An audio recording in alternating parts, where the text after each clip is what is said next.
Welcome back to Dream Nuggets. Today I want to encourage us that the fulfillment of a dream does not rest entirely on us. One of my favorite scriptures is from Romans chapter 5, and it says that while we were still sinners, Christ died for us. So there are so many things that the Lord does independently of us because of his love for us, his grace, and his mercy toward us.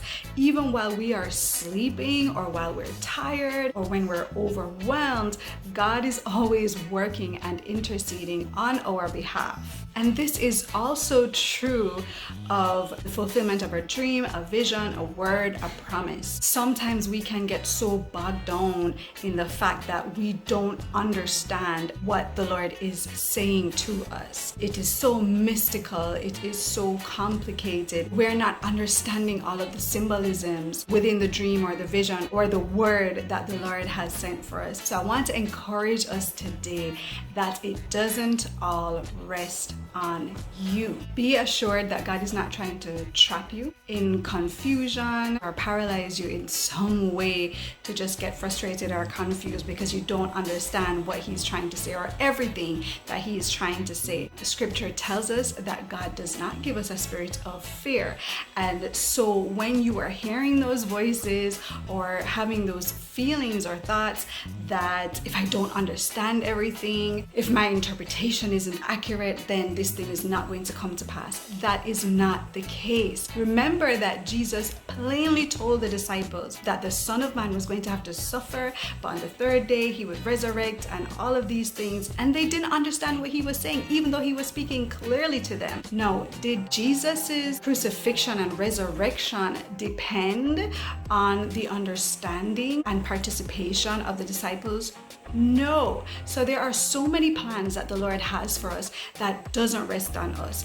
Yes, we have a part to play and he wants to partner with us and bring us into it. And Proverbs tells us that it is the glory of God to conceal a matter, and it is also the glory of kings to search out that matter. There is a part of God that really likes to have these mysteries and profound things instead of speaking clearly, and a part of that is him wanting us to draw in closer to him and to search his heart out, to search his spirit out, to know the mind of Christ through taking the time out, being diligent, loving him with all of our mind, our body, and our soul, and pursuing him even as he is pursuing us. So we see that the mysterious side of God, of when he speaks and we don't fully understand what is happening, it's not an anomaly in his character. And that part of his character is still very much anchored within the total reality of who he is as a person, which is still loving and kind and merciful and all the good stuff. Through the mystery, he is drawing us closer to him. He is teaching us things and expanding our mind and stretching our muscles, bringing us into the destiny of the fullness of who he made us to be and the realization of the things that he planted within us and the investments, the deposits that he has put within us. He knows that they are there, even though we cannot see the full package. He knows what he has put inside of us.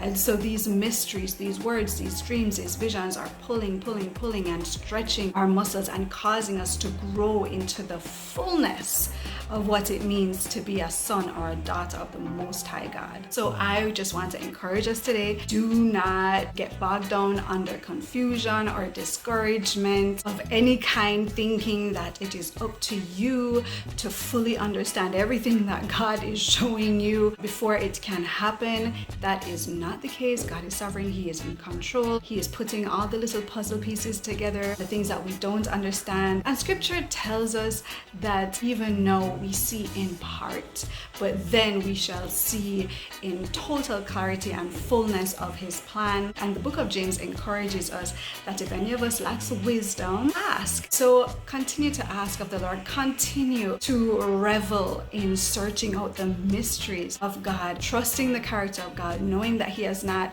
put all of this responsibility on us and the world is not going to fall apart if we don't understand things. And the promises that he has for us, it will come to pass, even if we don't understand every little thing, because he is faithful and he is the author and sustainer of our faith. Be encouraged. See you next month.